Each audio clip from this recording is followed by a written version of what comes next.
Tino, you are an American. He said, I enjoyed the songs after the game. I know I'm not Yeah. American, blah, blah, blah.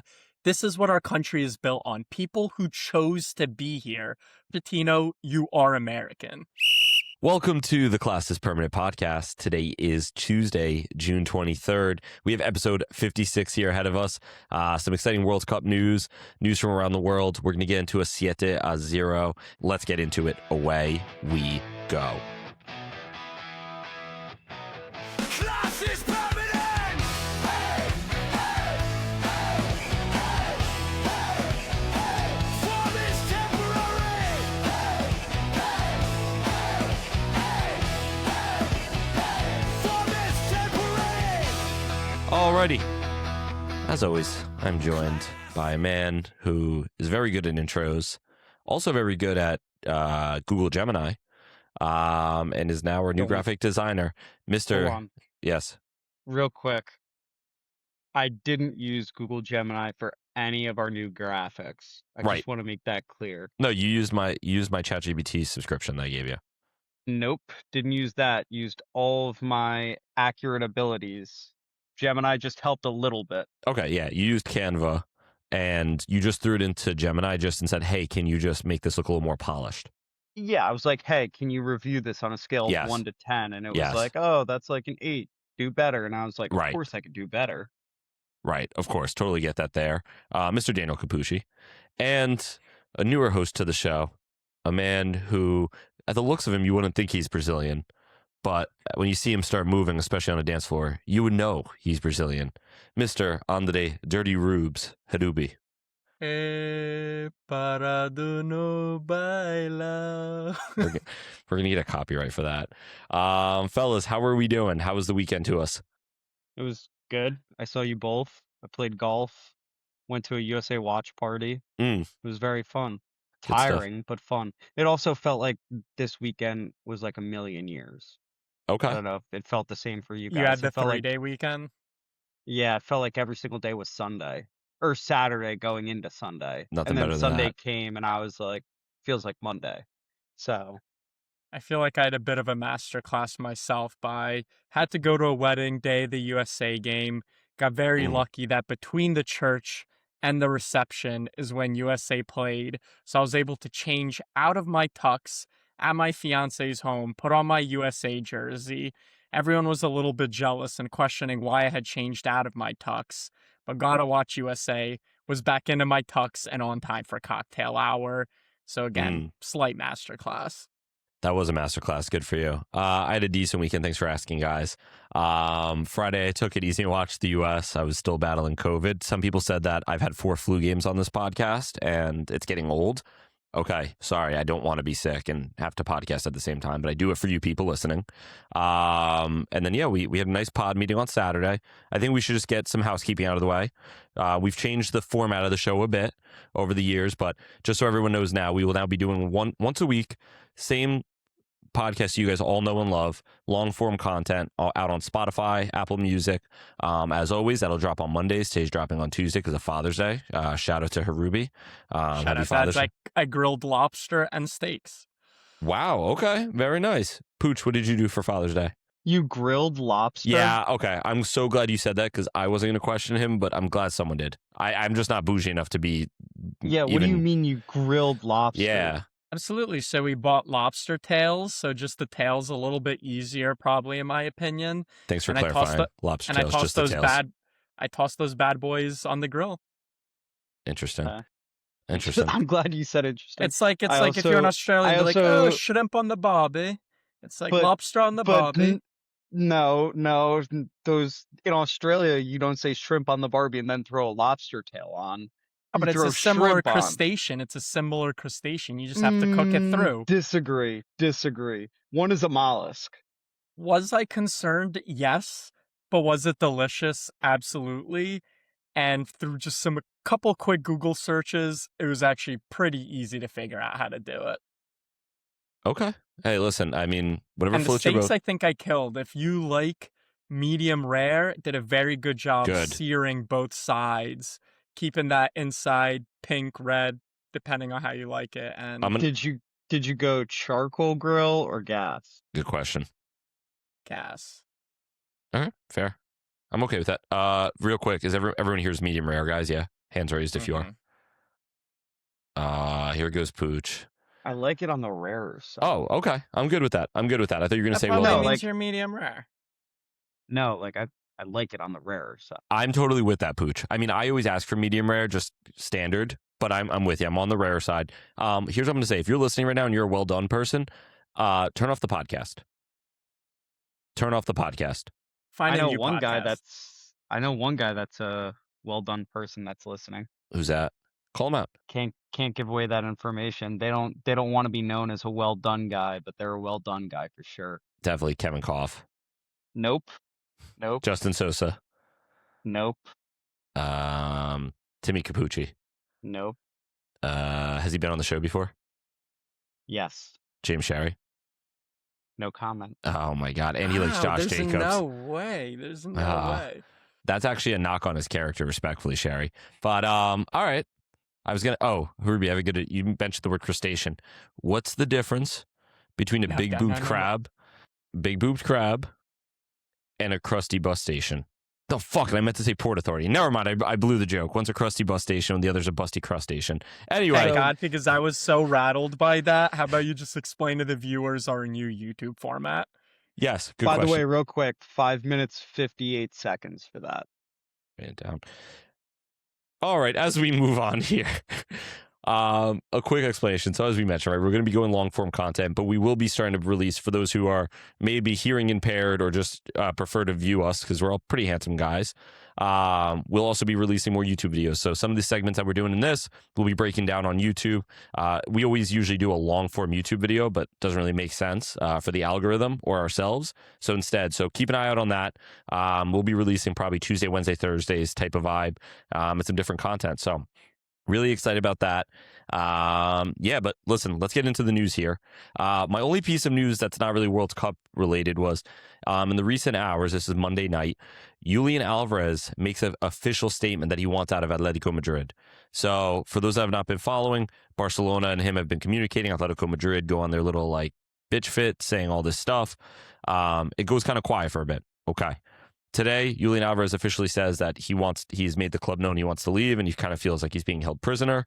Atletico Madrid makes a statement back saying that they will not sell him to Barcelona no matter what. Barcelona has to pay his $500 million release clause, and that reports are coming out now that they were just trying to sell him to Arsenal. Julian Alvarez apparently wants Barca. He's been a Barca fan as a kid, but that would be, I don't know how Barca get this deal done in the sense that Atleti have literally said we are not selling him unless Barca pays the release clause. Bad business in my eyes by Atleti, because you take the 120 and just go buy Victor Osimhen and you're probably happy.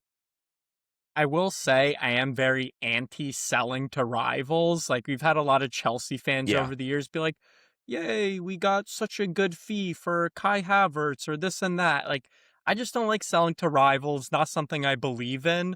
If Griezmann could find a way to get to Barcelona, I don't think it's impossible for Julian to figure it out. Yeah. But certainly a very footballer move to, right after a World Cup win, go into an interview and be like, well, I don't really want to talk about it. I want to focus on the World Cup, but I did speak to the president and I definitely want to leave.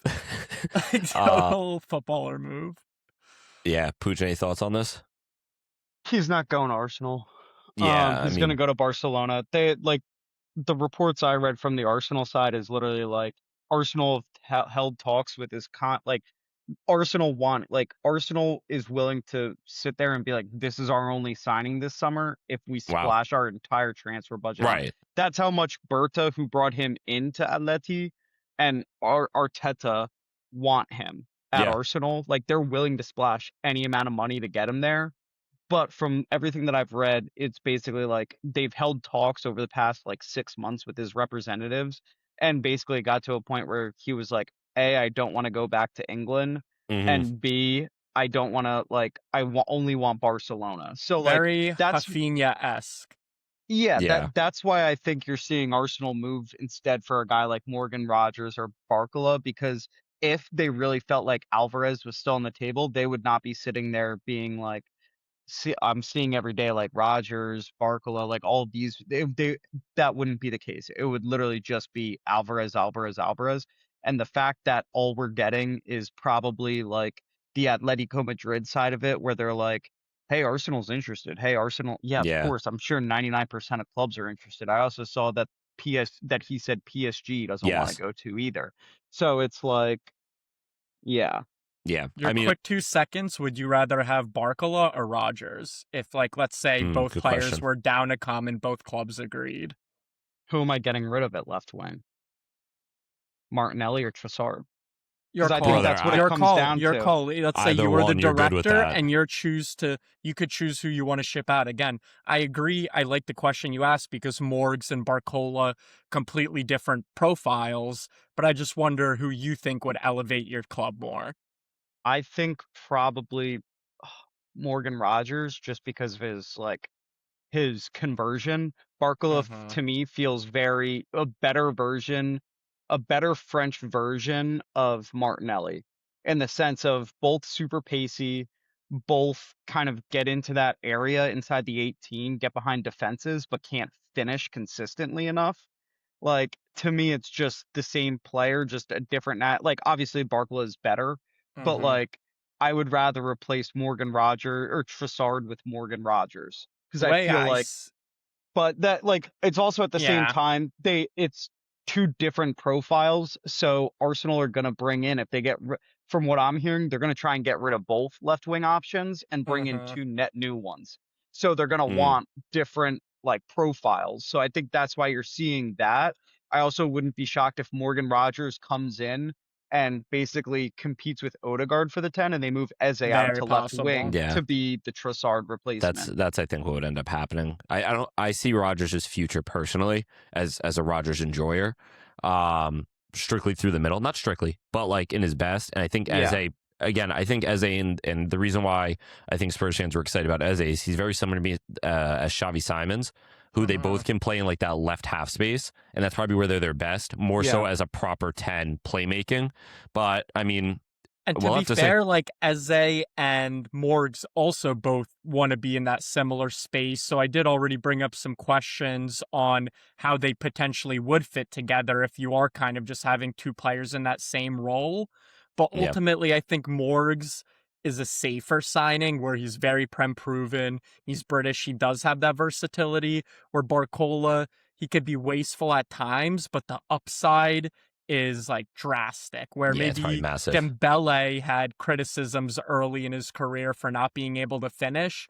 And then once he's able to finish, you're winning Champions Leagues and you're basically And unstoppable. So I think two very I'll different say this, signings, both not bad options. I'll say this, like, I would say that I think you could make a point that Martinelli's the same way. If he got better at finishing, you would consider him a better player than what he is. Like, because Right, his big right. thing has always just been finishing, and he's probably isn't Brazilian, even though he's Brazilian, because he doesn't have the flair, right? So it's Yeah. like those are always his two Like he would biggest fit in that things. Argentina team right now, Oh, fighting for like a Messi off the ball. like a glove. He would fit in it like a glove. But I think that's I think Martinelli and Barcola, like, to me, remind me of the same kind of player where they're both super I pacey do but think don't. Barcola has a touch more flair. No, no, no. And that's why I said he's a step above Martinelli. So Mm-hmm. like Fair.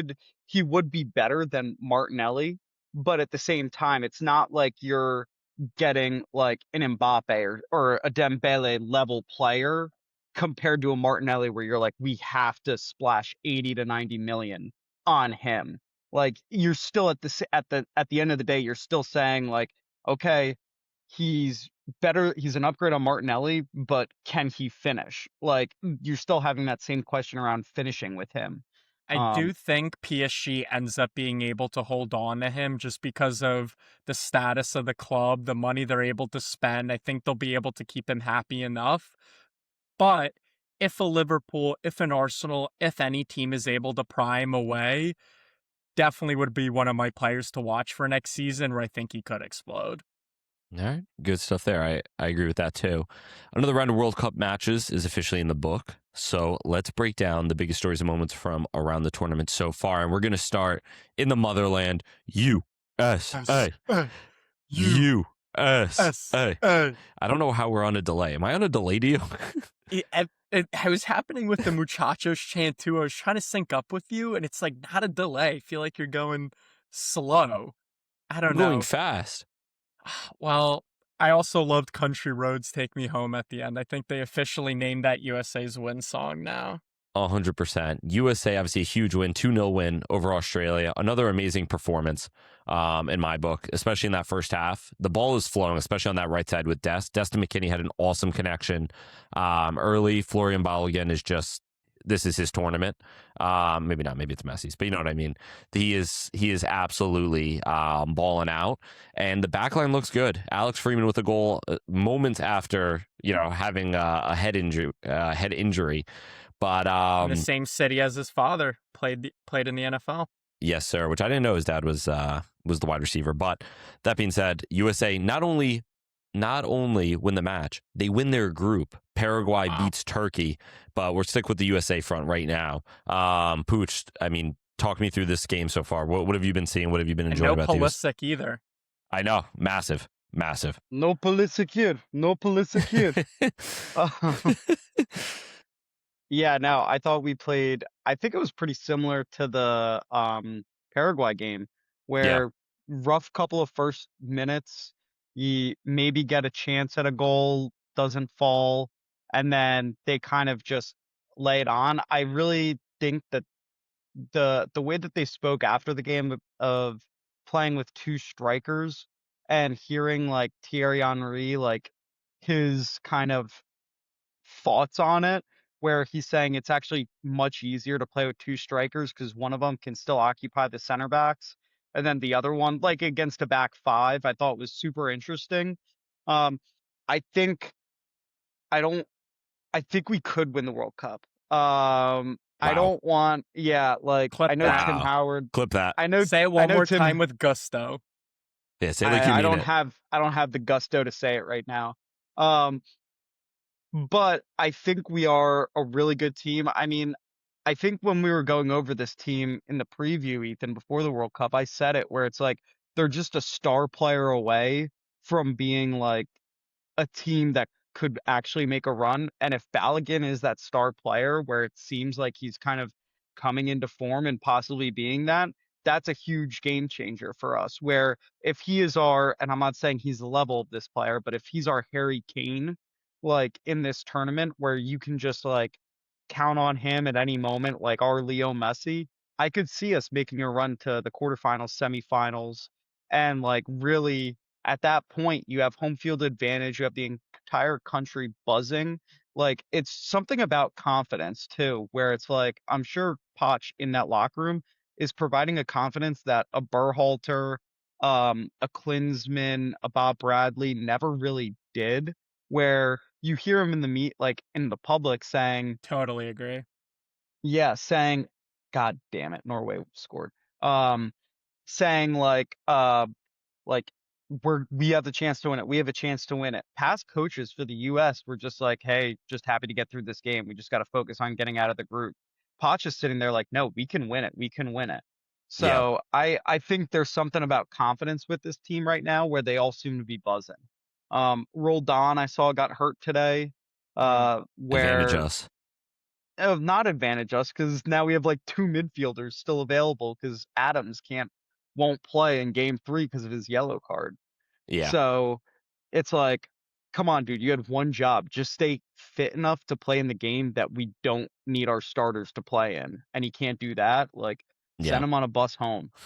Harubi, tell me, who's been your player of the tournament so far for the U.S.? Maybe outside of Balogun, right? He's been scoring the goals, but maybe, I don't want to say underrated or unsung because a lot of these players have been getting their rightful praise, but who so far has been your best performer for the team? I'll go with 2, and I don't think it would be shocking answers to anyone, but I think if you are really going to have success, you need that spine, and Tyler Adams and Chris Richards are both playing that role perfectly. Yep. Where they don't overcomplicate things. They're able to hold on to the ball. They're able to win the ball back. They're buying into Pochettino's system. I really think everybody is playing the role well, and it's kind of allowing everyone to focus in on what they have to do. That way, Pulisic doesn't come in and feel like he has to do more than he has to. He knows Bala can score goals. Tyler Adams can trust Weston McKennie or Tillman to maybe progress the ball a little bit more. But by having Tyler shield that back three, and by having Chris Richards have like physicality, pace, and composure on the ball, just makes this team look completely different.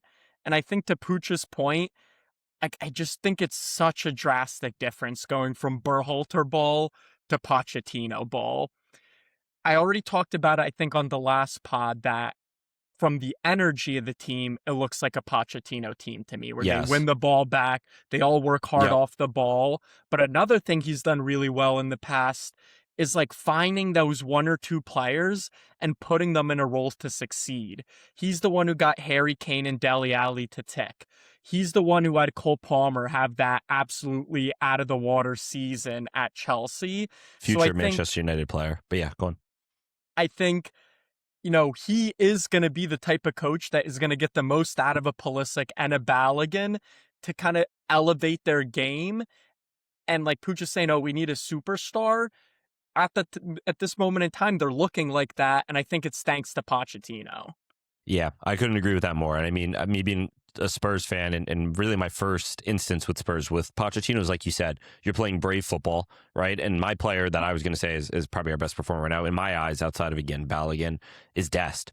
I mean, what he does on that right He's wing the most is exciting, in my opinion. He's just like yeah. electric. He's always megging players, taking them on.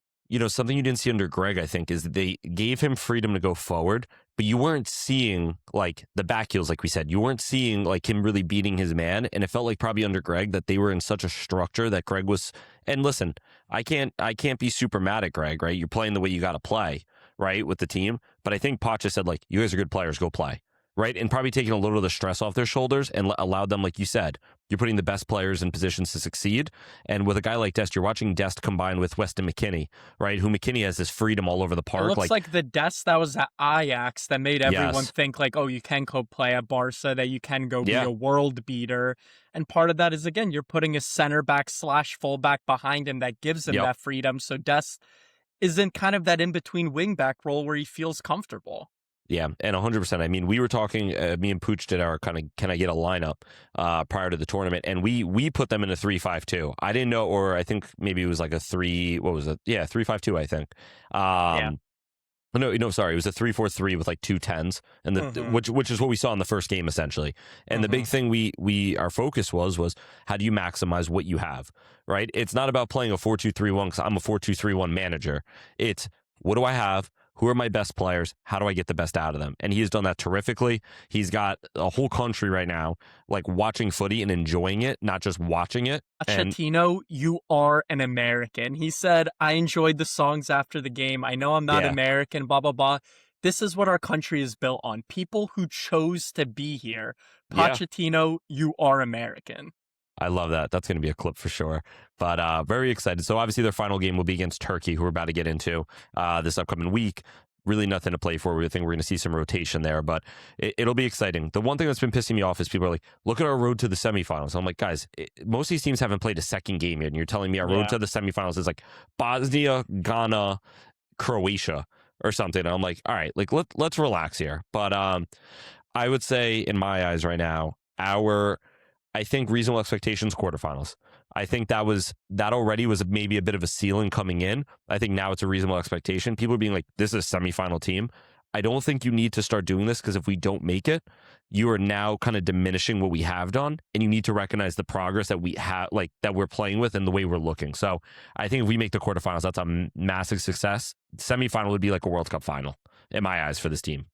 What that would do for the country is like you can't even express into words. Like the way people got swept up during the Olympics when USA was playing in the semifinals, playing in the finals for ice hockey this year. It's just like everyone bands together, but unfortunately, like you still have so many casuals that are only going to care at the end. If we start Of course. when they feel that hype that like, oh, this is real, it's going to do wonders for the country. I've already seen like clips of, moms posting their kids in the backyard being like, oh, Yep. they're trying to recreate Balogun's goal. Like, we're starting to build that future generation. But if you make a semis run, it, again, it's hard to even put into words what that would mean. It's only 2 games. And again, we're going to move on to the next one. My final point here will be it's only 2 games, but I've told everyone who's more of a casual watching, I've seen us win games. I've seen us perform well. I've never seen the team perform to this level. And that to I me is a agree. success. There's a difference between just winning and a team playing well, right? You could kind of perform poorly and still get a result, and you could perform really well and maybe not get a result. You obviously want to combine those. They usually go hand in hand. But for me, like watching it, this is the best US soccer I've ever seen in my life.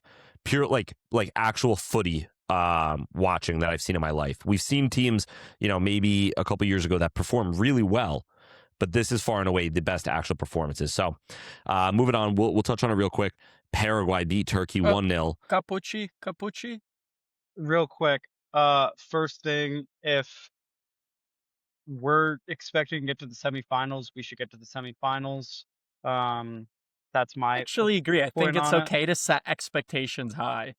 Yeah. It's a, I think so. I think it's like one of those things after 8 games, you get called a bottler because you were 10 points up in the league and then you finished like 3 points out of the title. But it was only 8 games into the season, so you get called a bottler.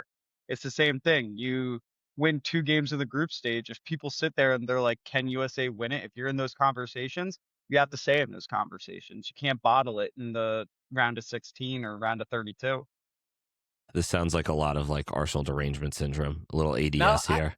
I actually agree. I think if you're going to say this is the best USA team we've watched, that this is a step up from everything else, you kind of have to go out and prove it. Like round of 32 literally can't be a question. You have to be able to go win that. And then I believe in our lifetime, or I don't know if ever, have we gotten out of the quarterfinals in our lifetime? No, There's no no. We way. never been in a semifinal. Yeah. Exactly. So, if you lose in the semis, then I'm willing to kind of be like, okay, that's acceptable. And Pochettino should still be in that locker room saying, no, we can win the whole thing. But if we lose in the semis, I can understand it. But that's where you really set a new bar and you kind of push for the future. If you just lose in the same round that we've always lost in, it's like, okay, you played well, but I don't think that would necessarily be this massive progressive step. I guess my fear is more so when I made my point is, don't get me wrong, I think this team can make the semis, right? This isn't me saying they can't. It's more so if you make it, this team now belongs in the semis and deserves it. I also think you're doing a disservice to it because now casuals are going to go, oh, we shit the bed. We lost in the quarters. And coming into the World Cup, that was like a good bar, was the quarters. And I understand we're seeing the way they're playing, but I don't know. I feel like you also got to be fair and also be able to recognize the progress and be like, no, quarters are kind of a very good spot. I'm fearful, but if we want to, if we're saying we're as good as we are, there's one game where you have to overperform. So far, the performances have been good, but those are teams that we should be beating. If you get to the quarterfinals and it's a team where we are an underdog and that's where we win, that's the iconic game. That's the one that's going to stick with everyone. You have to have one overperformance win. Well, can I tell you who the most likely quarterfinal matchup is? It's Argentina. España. Oh, I thought it was Spain. I think it's Argentina. Or, well, if it's Argentina or Spain, you're saying that this team, the expectation then is to beat Spain or Argentina and go to the semifinals? Because that's what I'm trying to say. You're setting that bar. I'm not saying that's the expectation, but I'm saying if we're saying it's the best USA team we've watched, yeah, that is the bar you have to set. Like, I remember when we played Argentina, lost in Copa, Messi put a top bins on the free kick and so on. If we go out and do the same thing, how can you claim that's massive progress? If you go out and shock the world and beat Argentina, that's where you've elevated yourself to a new level, and that's kind of what we have to push them to. And also, just to point out really quick, it was in the Confederations Cup or whatever years ago, we beat Spain in the middle of the Spanish glory, right, like their golden era. Yeah. So like you need to have a win like that in a tournament, really. Like, it's great to sit there and be like, at the end of the day, like, well, we got to the quarterfinals, but we just ran into a better team. How does that help anybody? It's Like, just how same does that old. help?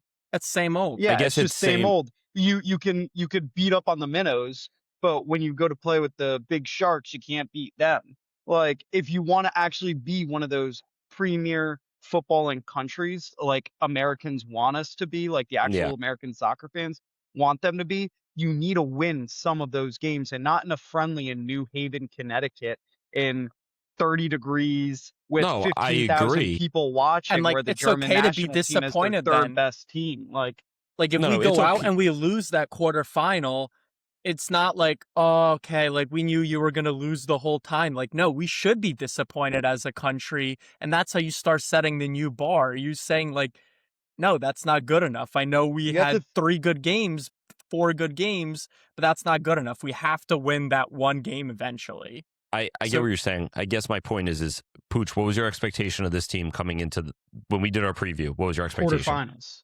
Right. So my But that's point, before that's like a preseason. Like, but you where do you also think just said Tottenham's? we just Where do beat you up think? on minnows, and now you're saying we should be Where making the where do you semifinals. You think? get what I'm saying? Well, that's So you because got to I set a actually. reasonable bar.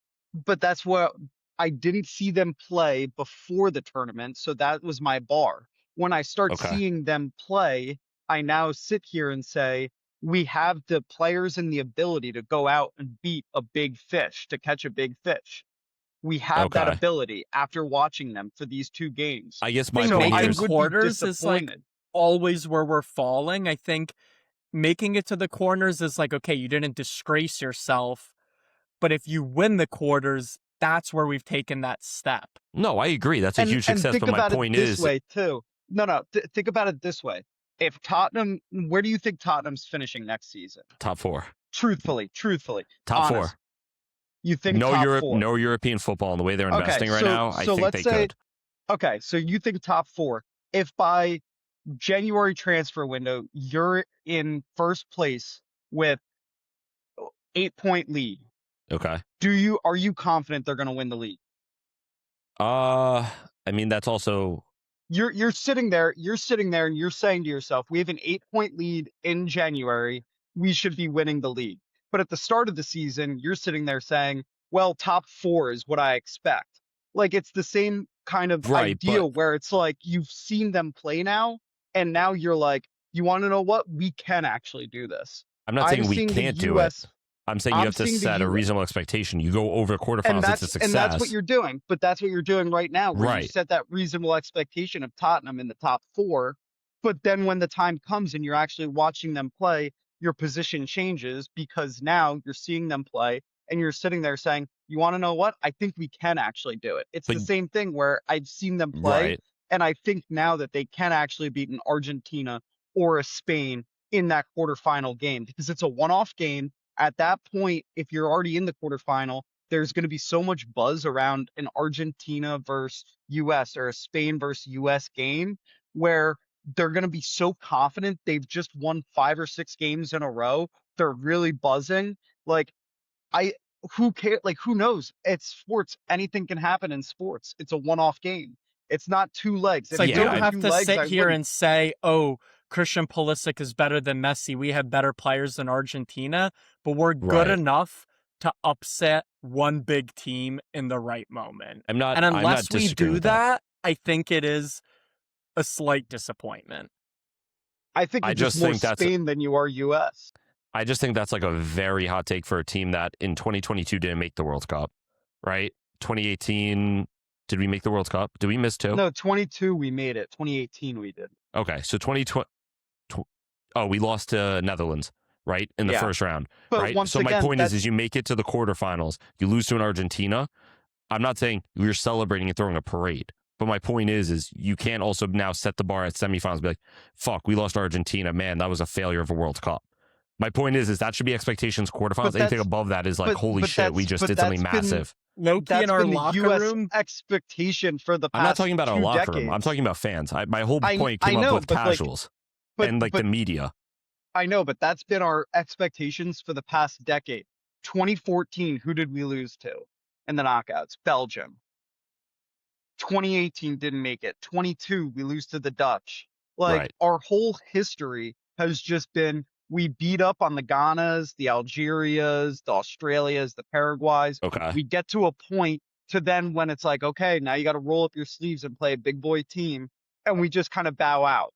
That's what our if you want to break that cycle, Yeah. you need to have confidence in your team and be disappointed when they lose that game. Yeah. And then I Right. know that like Okay. you're gonna get You like said the it's the Lawlesses best and the USA team you've Twellmans. seen. How could it be the Right. best USA team you've seen if they do exactly what every other US team has Well, done? I've also said they've been playing the best footy, but we also, and you guys mentioned it, right? You can't beat up on the minnows and get excited, and that's what Paraguay and Australia are, right? That's what those teams are right now. So my point is Yep. if in the round of 32 we draw, I don't know, I'd have to look at it, right? Bosnia Croatia. Herzegovina. No, not Bosnia. But you know what I'm saying? We draw Croatia, a team that's traditionally higher than us. I know Croatia is not in their glory days, but you beat up a team like that, right? You win 2-0 and you play the way we're still playing. Now I'm going, all right, semifinals is a realistic expectation here. But if you beat up on a Bosnia 3-0, right? And again, maybe a Bosnia is still even better than better than we're talking about. Round of 16 then, right? You beat up on, I don't know, we'd have to look at the thing. My point is I'm not saying they can't upset these teams. My point is the media is now driving. This team is potential finals, semifinal. I'm like, you're also getting a little too ahead of yourselves. And you also got to recognize progress as something where it's like, even if you make the final this year, you can make the final and not be playing your best footy, right? Teams make the final, then don't qualify for the next World Cup. My point is I'm recognizing that we're on a good trajectory. My point is, though, we're on a good thinking trajectory. very league format base, where like you're thinking in this pep mindset, where okay, let's focus on the footy we play. No, this is a tournament setting, and it's going to Right. be judged on results. So if we lose in the quarterfinals, you guys are disappointed. This was not a good Yeah. World Cup. I would be like, This I was would not a good enjo- World Cup. I would enjoy the moments we had, and like some of those memories are good, but I think, yeah, that wouldn't be considered a success. For me, I would be glad to see that we have made it back to what was at one point relatively, I don't want to say a standard, but something that we were used to, that we haven't done in 10 years, over 10 years, right? And also say, hey, if we did lose to one of those bigger teams, we are on the doorstep of now beating those teams and getting to the next level. That's, I guess, my That's point. what we've been saying for 15, 20 years is But we're we on the haven't been doorstep, we're doing on the it. doorstep. You can, but But you we haven't, have been doing it. when did we last do it, Pooch? We haven't done it. We haven't beaten those teams, but we're always on the doorstep of beating them. But The when Dutch was the last team time we we lost did it? 2-0 to. That's my point exactly. Is we've never done it. We need to get over that hump by doing it now. I would love Force to do it now. But my point is, okay, we're running in circles now with I guess, this. yeah, wanna we're move running on in 'cause, circles, but I just wouldn't call it full-on progress just because we played pretty football and then we fall short where we always do. I wouldn't call that progress. I guess the problem, my problem with we- that argument is where we always do, but we don't always go there. We don't qualify for the World Cup in 2018, 2022. We lose to the Netherlands in the first round, in the round of 16. So it's not a standard to Which, make the. again, it's always that round of 16. That, like, other than the year we didn't qualify, it's almost always lose in round of 16. So my point is quarterfinals with this group is probably the expectation. You go above that. I said if you make a semifinal, it's like making a World Cup final for us. That's Okay, just where so, it is. So this knockouts is going to be round of 32 quarters six. and semis? No, round of 32, round of 16 quarters. Or round Semis. of 32, round of 16? 16. So there's an extra game in there. If we make the quarters, dependent on who we beat in the round of 16, Right. I'm okay with what you're saying. That's my point. You're Yeah, we always lose in round of 16, not quarters. If we make it to the quarters, I would agree that that's progress, but it kind of depends on who we beat in that round of 16. There is a Thank God ceiling. we hired Poch to get us past the round of 16. That's Dude, the whole reason why we've hired him. Poch is saying we can win it all. Why not just trust the guy that's the head coach and the manager of this squad? I mean, again, if I'm the manager of the team, I'm saying we can win the whole thing. You have to have a little bit of delusion as well. But at the same time, if I'm talking to a casual fan and they're saying, I think I'm hearing we can win the whole thing, I'm also going to bring their expectation out because then when we don't, they're going to go, what a fucking failure. And then you also have to like have a positive image around the team. Be like, no, but getting to the quarters was probably like our ceiling coming into the tournament, and we did that, and we almost beat a team to go to the semis. That was a really good performance from the team. We're only going to get better as it goes. And like that's my point too, is also recognizing it, because when you start saying the bar too high and then you miss the bar, people also tune out and go, well, we fucking suck like usual. And my point is trying to recognize like what they're doing. Now, again, if we make the semis, like I'm not saying it's impossible. It is definitely possible, but you have to win 4 more games, and you're going to probably have to play 2 very solid teams to do so. And I mean, Tim Howard said it. Tim Howard's like, for this team to win the World Cup, they have to have every player on the team has to play the best game of their life for the next, I guess, 5 games. He said this regarding last group stage too. And that's my point, is like, you need to set a reasonable expectation, so that way the players also, like, you could prop them and be like, that was a great effort. They did a really well done job, because we came into this and we were having doubts about Pochettino, right? And you have to recognize like what his job he's done. That's my point. I'll partially agree on the quarters, that if you can win 2 knockout games, that is progress. But if you make the semis, obviously that's a whole nother level. I think that's like winning a World Cup final for this country, right? Like, and it's like even like the Knicks a couple of years ago making Eastern Conference Finals, that was such a different level than we're used to, that you're like, holy shit, this is sick, right? And then obviously, yes, you have to go and win it, right, in a year or two, and that's what we did this year, and that's why it was still such a massive celebration. But my point is if we start setting the bar crazy high and we start moving the goalposts, you may never get there, and people are just going to start tuning out. And we have a good opportunity here to like rally the country behind soccer even more. And we're talking about kids in backyards, right? So I don't know. You're right. I am looking at it a little bit as like a league table, and you only get 4 years or once every 4 years. But we can move on because we have a lot more to talk about. That was a good discussion. Well done. I'll give fist bumps around here. Fist bumps. No one else wants a fist bump me. I'll go fuck myself. Pooch got mad at me. No, I'm good. No, you can be mad at me. It's fine. I know I know your favorite team, Turkey, lost 1-0 to Paraguay. Do you want to talk about your Turkey boys? Yeah, I am. Can you call them Turkey? Turkey. They, as I said, Arda Güler, you are not that guy. Hanan Çalhanoğlu, you are not that guy. Kenny Yildiz, you are not that guy. Yeah. Merel Demiral, you are not that guy. No, definitely not that guy. He's definitely he's ass. That entire team, so ass. You are not that guy. How are you up for 45 minutes, a man up, and you can't even score a goal? This whole tournament, everybody said, well, their defense is really the only question mark around Turkey. They have a great offense. They had way too many cooks in the kitchen. They had too many guys wanting to create and not a single soul wanting to finish. You have guys like Arda Güler, like the difference between an Mbappe and a Güler. An Mbappe There's for only his one. nation. Only one difference. An Mbappe for his nation will pick them up by the scruff of their neck like he did in the World Cup final and force them to go to a PK shootout. Güler will sit there and give a 25-minute interview after the game on how they need to do better. That is the biggest difference. That's the difference. That's the only difference. That's why if I'm Real Madrid, I get rid of Güler, send him, I guess, to Arsenal or whatever, and then keep Mbappe at Real Madrid. What I love about that is I don't think anybody's ever compared Mbappe and Güler, but Pooch has just completely. That's the one difference between the two. That's it. They both play at Real Madrid. They're both seen as the face of their team, their national team. Okay, fair. One can pick their team up and bring them to a World Cup final PK shootout to try and beat the GOAT, and the other one is talking about. Never mind. You're good. Cut that part. You're good.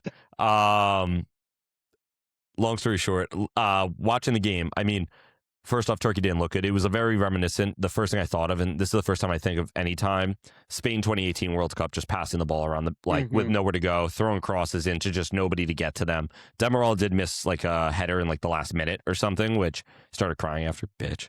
I don't know. Haaland scored, by the way. He's a GOAT. Oh. What's the difference between Haaland and Güler? This is the World Cup for the stars. Haaland scores at the World Cup for one. Yeah. Drags his team by the scruff of the neck to score a goal. I don't know. Did Güler not raise their levels at the Euros and really burst onto the scene because he raised that Turkey level? Do you want to know what? That's great for him. That's 2 years ago, brother. I'm talking about the now. I will say this Turkey team is definitely overrated. Now? I do They're like always judging overrated. players on how they can drag their international teams to the top. Yes. I've always elevated how I thought of Gareth Bale because of some of those runs he did with Wales. And I do think it is a big sign. Can you lift players around you rather than just play in a top team and fit in? Yeah. Exactly. And Gareth Bale brought Wales to a semifinals of the same Euro that you're not the same I totally edition, forgot he but the did that. same Such a tournament goat. called the Euros that Goodyear burst onto the scene in. He brought Turkey to the brought quarters, Wales which wasn't terrible. great, the quarters. Gareth Bale brought Wales Quarter back semi to the debate. Here we go again. Here we Yeah. go again. Here we go. Gareth Bale brought Wales back to the World Cup for the first time in 50-something years, too. I don't think there's a debate So, between like, the two players. Let's just be clear about and- that. So but- we don't but, need to like, debate that's- it. Like, there's no but that's debate what I'm necessary saying. here. Can we at That's least what I'm clip up the saying, is parts there- where Pooch called all those Turkish players "you are not that guy" and see Yes. if maybe we could get the Turkish fans in our comments? I don't think we want that. None of us are relatively big men, and they are scary. But going back to that game real quick, just unrelated to the actual performances, the worst performance of the day was the referee. Totally lost control of the game to the point I almost turned the game off. And not saying, it wasn't even that he was making bad calls. He was just making random calls and then would just stop the game. I've Yeah. never seen so many stoppages. It was horrible. Shout out Paraguay. They got a result. Good Do you for want to them. know what confederation that guy comes from? Is he CONCACAF? Yep. Yeah, I mean, it That's makes sense. probably why. Yeah, that's probably why. I It was saw- just like, I saw some different things on Twitter, and people are like, every game he's ever reffed in CONCACAF ends up like this, where like he's lost control, and the game wasn't even that bad. Like it wasn't like these guys are fighting. He was just like, all right, we're gonna take a stoppage here. And you're like, why are you stopping the game? Like a player goes down behind the ball, they're playing, and he just stops the game. Or he just randomly blows the whistle, and you're like, stop stopping the game. I'm trying to. It was awesome. It was World Cup after dark, good game. Paraguay's winning, perfect to like kind of fall asleep to. But I can't fall asleep when I'm just hearing the whistle over and over and over again in my ear. And if Fucking anything, annoying. the refs in this World Cup have kind of been letting the game flows and been less reliant Yes. on VAR to make ticky-tacky calls, which Yeah. has created a better flow. So that is just disappointing. and Unrelated, I guess but we'll see how that affects him. It's in part of the future. review. I mean, obviously, listen, I don't like the hydration breaks. No one does. I understand why. I also hate the people who are like, why are they doing this for an indoor game? You have to do them for all the games. Like that, you're going to drive me insane when people do that. If you do it for one, you have to do it for all. It's the only thing that's fair. But like, I have actually really enjoyed the refereeing this World Cup. It's one of those things, and I always use this example, like when you're watching American football and the ref doesn't call a PI on something where you're like, usually that's a PI, but I'm glad you didn't call that. Even the penalty on Mbappe, right, against Senegal, where it was probably a penalty, right? Whoever it was who slide tackled him, like, fully got him. It was just borderline enough where I said, I'm glad the ref had the cojones to stick with his own call. It wasn't a clear and obvious error. Thank you. I hate, like, when they make these, like, little, like, this tiniest thing. VAR is for clear and obvious errors. I'm good with offsides. I know it could get annoying because they go by the inch. I understand why. No problem. But like when we're talking about a foul that the referee no one would have ever noticed. Give me a live score update, Pooch. Where we got France Senegal right now. 2-1 Norway, 53rd minute. What a great goal. What a great pass. Nico This Jackson might be a probably World didn't do Cup anything. after dark. As Male Sarr with the goal. Good for him. He played really well in game one. But let's move over to our next game. Real quick, Brazil beats Haiti 3-0. The real news from this game came out about Rafinha. He will be out. Some reports came out that he might be having financial troubles, and it's been on his mind. I saw his cousin, who I think is like his agent, essentially say that's all not true. Hurby, I'm going to give you 10 seconds to talk about this Brazil-Haiti match because you're our chief Brazil correspondent. Yeah. I think there was a lot of criticisms after the first game. Even Pooch said, why is Mateus Cunha not on the field? Shout out Carlo for putting in a real fullback at right back. Shout out him for bringing in Cunha, scored 2 massive goals for Brazil. I know some people that were at the game and very interested to see how Neymar in the false 9 might play out in the future. Good stuff there. He should be playing game 3. And also all the Carlo and Endrick memes on Twitter have been fucking hilarious.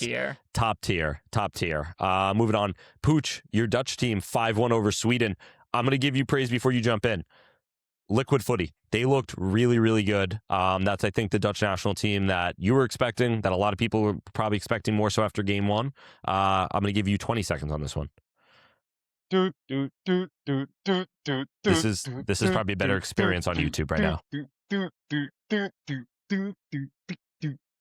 I was hoping to do that for 20 seconds. I don't think I can. But yeah. Now I thoroughly enjoyed that game. I mean, 5-1. Sweden, I think once again, it's just like that's the Sweden team that we've seen for the past 18 months. I think Tunisia was literally just in a They're the worst. terrible state. They're the worst So team in this like, tournament. yeah, like, and so they got lucky that they ran up against them game one, where they literally had a coach fired the day after. They ran after a real demon, and that's what they got. So yeah, I'm confident with the Netherlands going through top of this group. I know. I mean, who do we Yeah. have next? We have Tunisia. Tunisia. Yeah. Right. So I feel confident that we could put enough goals on them there, more than Japan would put on them, Yeah. to finish atop of the group and really set ourselves up for moving forward. Yep. Japan took care of business there as well. Cody Gakpo, Liverpool or whatever team he signs for next just need to wear orange jersey because he cooks for Netherlands and for Liverpool does fucking shit. I know Spurs are linked with him right now, which is like racking my brain. I'm not interested, but at the same time, if we come out with maybe a third orange kit, I'll take them. Moving on real quick to Germany, 2-1 against the Ivory Coast. Probably one of the more exciting games of this tournament. Not necessarily for our heart, right? I mean, my heart was with Ivory Coast in this one, but Côte d'Ivoire, remontada.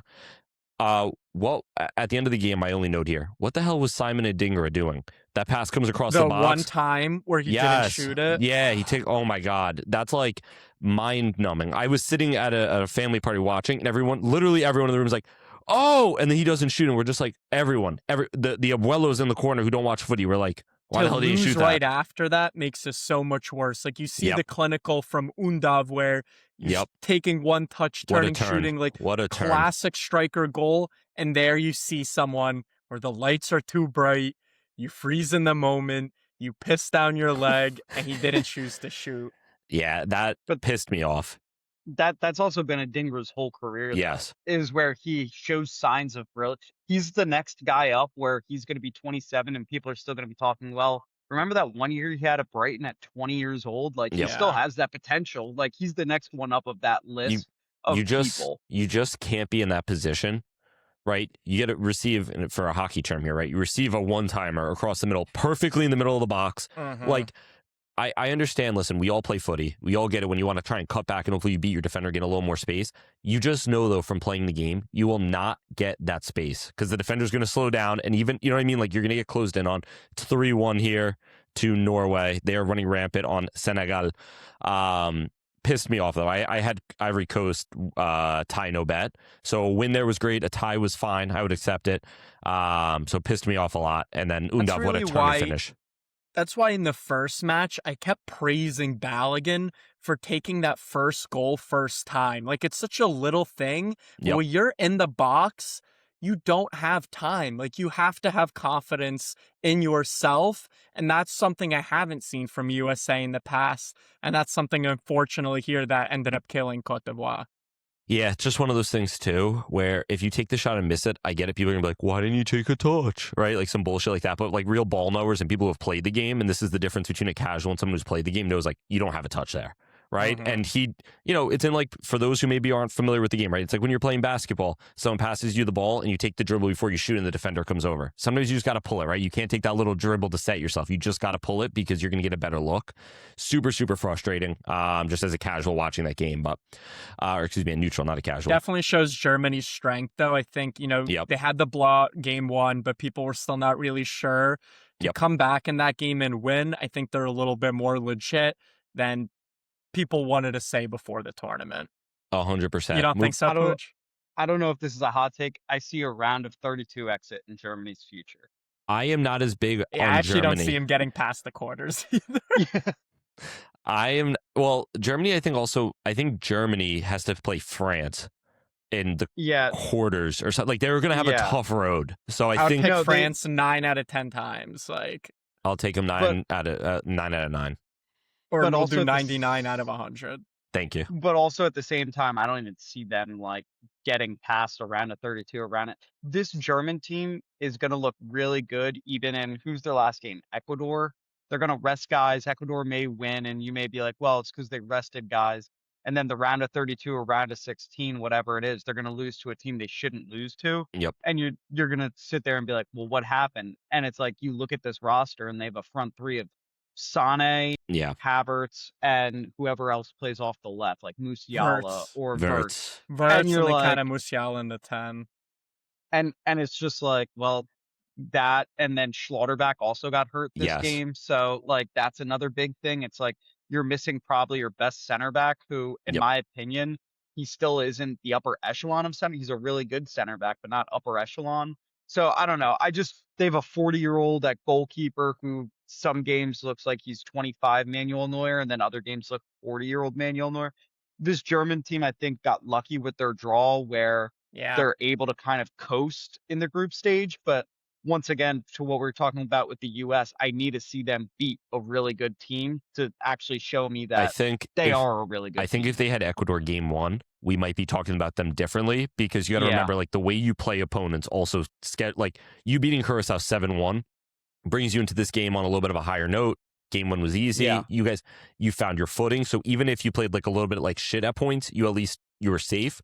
If you played maybe an Ecuador team who's very good defensively, right? And, if Ecuador beats you 1-0, you're now going into this Ivory Coast game and you might be like, oh shit, we might be in some trouble, right? Versus Yeah. the opposite, where you probably had belief the whole time. So I agree with you. They got a lucky draw. We're going to move over to the Ecuador game real quick, where Eli Room, their goalkeeper, who right now is playing in the USL, or I think, USL, he has 15 saves against Ecuador. Ecuador have not been able to score in either of their games. For a team that's, Harubi is standing up clapping. I know the clapping doesn't always come through on the podcast, but Harubi is standing up clapping. What a performance. We were watching that game together. We were having a podcast meeting, and we were all just like, stay at 14. Don't break Timmy's record. Stay at 14. Don't break. He ended up breaking it, so good for him. But Zlatan said it. This is the tournament of goalkeepers. They're getting all the praise. Ecuador, though, they have nobody up top. That defense is solid. They have nobody up top. But Another Pooch masterclass. he did. I thought that Ecuador were going to still find a couple of goals in this tournament, and I thought that their defense would propel them. Fair play. Eder Valencia has not found any goals. No one has Do you found want to goals. hear another thing that I'm going to say real quick about this Ecuador team? Okay. They're going to not get a single point out of the last game. Only because... Do you think they're going to lose to mentioned it- Germany? And we mentioned it, yes, we mentioned it when we were watching the game together. I think Ruby said it. They all looked so deflated after Yep. that draw Yeah. that I think mentally they're cooked. They Mhm. need to beat they cannot draw. They need Yep. to beat Germany. And even if the German backups are in, it's not going to be an easy game. No. So I don't see them doing it. By the way, really quick, in the Senegal game, Edouard Mendy just got taken out. He's hurt. Uh-oh. So they brought in somebody named Daw who plays at UEFA Le Havre. Champions League winner Edouard Mendy, by the way. Anyway, moving on. That sucks. Moving on to the next one. ¿Y qué fue? Da, da, da, da. Everyone, the fucking Saudi fans are chanting before the game, where is Lamine? Where Lamine is here. All right. I told everyone this was going to He is happen. here. The formation didn't make sense. The misprofiling. The second you put players in their proper positions and just let us play the way we're supposed to play. Oh, we put up what? The half ended 3-0. Warriors the ball with 2 goals and an assist. Lamine with obviously a great goal sliding in at the back post. Yeah, that was Second- peak footy, dude. The one goal where you pass it in the air 3 times to God. each other. Sometimes you need that star player to come in to make everyone else look better, and that's exactly what happened. That was He- liquid footy. Again, right, another player I mentioned, Danny Olmo, right? Danny Olmo comes in and he brings an addition to attack. Warriors the ball looked really good. I think he heard everyone saying you didn't touch the ball for the first 30 minutes of the last game. You had to step up. I felt bad for Ferran Torres. I don't know if you guys saw in the second half. He had a goal marked to offsides, and he whispered under his breath, as they were viewing it, and you could see he was very kind of shaken. He was like, please just let it be a goal. And I don't know if he was just a bad angle of him, but he looked so sad, and all Barca fans are like, oh my God. Someone give that man a hug. He was just so desperate to score. Really Everyone good. wants to score for their country. 100%. Really good performance from the team. Overall, Pedro Porro looked terrific. I think Pedro Porro might have stolen Marcus Llorente's chain. He looked really, really good for me. He adds another attacking threat. And Yeah, I'm excited to see if Nico is clearly not still fully fit because they're still not really giving him full minutes. Lamine, they took off at halftime. I think just out of Europe 3-0 and this game is set. Give Yeremi Pino some time. Baena had some time. Second half was maybe the most boring game of all time, but it is what it is. Job done, and Saudi just could not handle it. Lamine was snatching ankles. I think I've Yeah. been very critical of this generation of football, saying it's fallen off. But so far in this World Cup, all the stars are trying to prove me wrong. And Lamine is one of those ones where he comes on and it is a joy to watch. Lamine has also developed a bit of maturity, and he is always, like, when talking to media, has been mature in the sense, like, it's never been the Lamine show. It's always kind of been about the team, and I think it's because Hansi Flick has drilled it into him. I think Xavi Hernandez drilled it into him when he kind of came up. But after the game, they gave him the ball and said, "This is from your first World Cup, goal." And he said, "No, this is Spain's first World Cup goal this tournament." And like, I think he's taking on, maybe he'll never wear the armband in this tournament, but a little bit of like, this is kind of my team, right? Like in Mbappe, like, no, this is my team. Like, I need to pick this team up. And you have stars all over. You have Pedri, Rodri. Let me tell you something. Rodri's legs are gone. He had a good first half. He was moving around. That second half, I was like, get this man off the field. No Zubamendi. I That thought was Zubamendi very was visible for Seti, I thought, too, where it was not the same Rodri that came back. Listen, it's not easy, especially coming off the injury he came off of and not getting kind of a full season in. Still good on the ball and all that, but I did feel bad at points. I was like, guys, let's get this man off the field. He looks senile. So not good for Rodri, but Spain is back. They take on Uruguay this Friday, which I'm excited about. We'll move over to Uruguay. Uruguay 2, Cabo Verde 2. This game was a banger. Cabo Verde scores both their goals in the first half, 2-0. Uruguay score on both sides of the half, which I thought was crazy. They scored in the 45 plus 6, and then I think they scored in the 46 minute. This Uruguay team gives me a lot of Turkey vibes, where you have Fede Valverde, if you want to call Darwin a star. You have a name like Darwin Nunez in the team. Maxi Araujo, who where was he playing for Benfica? I think Sporting, and he right. is linked, like, Xabi Alonso loves his wing backs. I've seen a lot of Chelsea rumors for him. Long story short, you got some names in this team, and they just can't put it together. They might go out of this World Cup because Spain needs. We were doing the calculation to be in my family. Like, Spain needs to win this game this weekend, essentially, to guarantee the top of the group. If they draw, I think they're kind of safe. If they lose, though, right? Like this is not a Spain rotation game. This will be a Spain probably full force game. Maybe you see Nico Williams the full time. Maybe you don't. But Uruguay, man. I mean, this was a team that I kind of had higher hopes for. I think I saw the team and I was like, but I also was like, they're in an easy group. They should be able to beat Saudi and Cabo Verde very easily and then just move on. They're on 2 points right now, though. Cabo Verde, by the way, everything I read, this should not be a surprise. This team topped a qualification group over Cameroon in AFCON, right? In the African Confederate qualifications. So very good team. They're playing good. Vozinha, or whatever his name is, the goalkeeper's balling out. He almost had a horrible error. I don't know if you guys saw that. He fumbled the ball 3 times. It's like routine save. He fumbled it once in front of the attacker. Attacker hit it at him. He then fumbled it again and then jumped on it. But I was like, that would be a bad look. But yeah, this group is going to be some other interesting. basics, like Uruguay in their free kick on their wall just totally dispersed and let that fly in. Is Bielsa the manager right now? Yes. Like, I love the guy because he sets teams to play this beautiful possession football, but in a tournament setting, you have to focus on basics like that too. That was a terrible wall. Yeah. The little things, listen, if you can't get a result and you're doing the little things right, you go, you know what? There's some bigger issues here. When you're giving up goals because of that, that's when you're like, this is just poor discipline. And I'd much rather lose because I don't have the talent than discipline issues, right? I mean, Pucha's Patriots, you were never going to beat them because of discipline issues, right? I mean, they had some off the field, Aaron Hernandez, Pucha's favorite player, but on the field, you weren't going to beat him because of a stupid penalty. But we'll move on real quick. The GOAT, Messi with 2 goals last night against today against Austria. Record breaker. He is record setter now, right? He's leading the pack. He is the all-time World Cup goal scoring title holder. I don't even know what the fuck to call it. He misses goals in World Cup history. Thank you. That's probably the best way to say that. He misses a penalty, which I'm glad he didn't break the record on a penalty because that would have been pretty ass. I think he did it intentionally.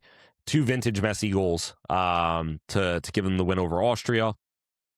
There is no debate. We'll never have a GOAT debate on this show. We will not. One day we'll have a debate of everyone ranking the best footballers after Leo Messi. We will never, ever even put a debate. It starts at number 2, and it may That's even start. crazy because somebody recently on a podcast that I was listening to said Yamal might be better than Messi and might be like better than Messi, like legitimately. So that's crazy that you're out here saying that he's number one. Huh. Anyway, insane from Argentina. This Argentina team. This is a team I was kind of saying maybe could be an underperforming team. I'm totally wrong. They will die for the guy. Their tactics are right. They're a tournament team. Good on them. Either one of you guys have anything on this game, or we get to keep pushing? We're Good. Good to keep it moving. France 2, Iraq 0. Sorry, this actually finished, 3? France 3. This game is live as we were recording. Mbappe might tie Messi this World Cup for all-time goal scorer. It's ridiculous. Someone and then said Norway, it looks Senegal. like, Pooch, give me a live score update. what if Messi played for Atleti? Norway, Senegal. Pooch, give me a live update. 3-1 Norway, 71st minute. Koulibaly's coming out. I just saw a live table update that Okay. Senegal right now is in third Okay. on -4 goal differential they're out. with 0 points. So, I mean, they play Iraq last game, so they just need to rack up a ton of goals in Yeah. that last game against Iraq. Like, they literally just brought out Koulibaly for Sarr, Okay. the Tottenham kid. Oh, good for So, Pape. yeah, so it looks like they're going to be just transitioning to like a back three and just basically throwing guys upfield to just score goals to try and get some of the goal differential back. But Holland's been playing out of his mind. And yeah, that's my live update of this game. Ruby said it. The stars are coming out to play. I'm happy for Holland because I didn't want It's him to turn into like a Zlatan that kind of played at the World Cup but didn't really get like his moment. It yeah, seems like he's taking his moment. So good for him. yeah. I also think that it's the most American thing ever for the World Cup that's held in America to be dominated by star talk. Yeah. Like, Yeah. just I like by all that. the stars, like, there's no underdog really stories besides a few where it's like Cape Verde's tied a couple teams. Like, it's nothing huge, but the big story is like Messi has 5 goals, Mbappe has 4, Haaland has 4. And I Like, do you're think that's getting all of these guys. I do think that's partially has to do with the new format for the World Cup, where maybe these top players can play outside of group of deaths and have some easier games early on, get the stats, get their name in the headlines, and then we're going to have very competitive knockouts. Yep. So again, a lot of criticism for FIFA before the World Cup, but a few things that I think people are enjoying. Many 100%. things. 100%. Well, that was our World Cup recap here. Before we wrap up here, we're going to go around and just give a quick game that we're all looking forward to. I'm going to start with Ruby. Ruby, game of the week you're looking forward to. Yeah, I'm going to shout out France, Norway. I think over the last few years, the next generation of players debate has largely been around Haaland versus Mbappe. Both teams on 6 points, so can't guarantee what the lineups are going to be, but give the people what they want. Give us Haaland versus Mbappe, and that'll be a fun game to watch. I like that. Pooch, what do you got for me? What game are you looking forward to this week? I'm looking forward to Scotland versus Brazil. Two of the best fan bases in Miami, future Ooh. co-hosts, stopping grounds. And I just think it's going to be a party at that game. Maybe not so much on the field, but in the stands, it will be a 60,000 person party, and I'm excited for that. Plus, Fair enough. we may get Neymar. Neymar de Silva dos Santos Jr. But I don't know how to do the song. Thanks for asking, guys. My game of the week that I'm looking forward to is, of course, Spain, Uruguay. A lot to play for in that game for both sides. Excited to see, hopefully, Spain at their best. Maybe that's a little bit of a homer take on the game. The other one I'm looking forward to is Portugal, Uzbekistan, because we're going to see Ronaldo flop again. That being said, make sure you guys sound off in the comments regarding our USA debate. Whose side are you taking? Are you with me? Are you thinking that, hey, let's just be a little more realistic? Or are you with kind of Pooch and maybe Harubi more so? Or or I guess he took my side towards the end of it. Maybe I did. Maybe that showed me all I had to say. Were you with Pooch that, hey, you have to shoot for the stars. You can't start setting expectations. That being said, this was Class is Permanent. Form is temporary. We will see you guys next week. Have a great week, guys.